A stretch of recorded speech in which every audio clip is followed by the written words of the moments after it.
Hello and welcome to the February 2024 Adopt a Dolphin e-update. I'm Charlie Phillips. Despite some challenging weather days this month, there have been glimpses of dolphins here and there, and thankfully some have been passing by the car park at the peninsula known as Chanonry Point. When you arrive in the car park at the point, you're often looking at an empty stretch of sea, but as your eyes get used to looking at the water, you might be rewarded with a whoosh of spray and see some dark dorsal fins ploughing along through the normally rough water away in the distance, like in this photo here. Depending on what the dolphins are doing, like maybe travelling from place to place, they might keep on moving at a reasonable speed, but you might see them getting closer to the shore if they maybe want to have a scan around for salmon or other fish being swept along by the tidal current, depending on what time of year it is, which is important for the different fish species being present in the Firth.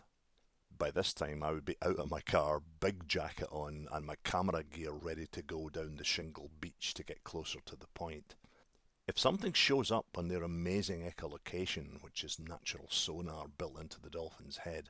then they'll likely start to slow right down and move in towards the deep trench just off the beach, and then stop about 10 metres or sometimes less away from where you can actually stand and watch them, just like this person is doing here, and the dolphins will begin to hunt in the turbulent sea caused by an incoming or rising tide rushing past the underwater shape of the point itself.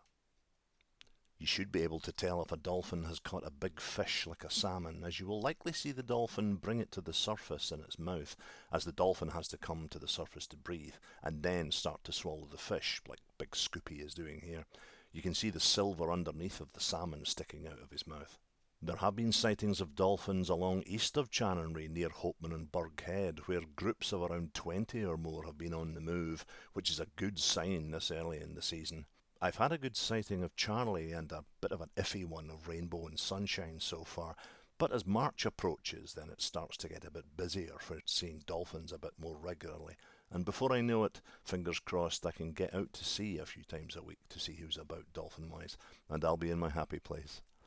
Well, that's all from me this month. Until next time, thanks for your support and bye for now.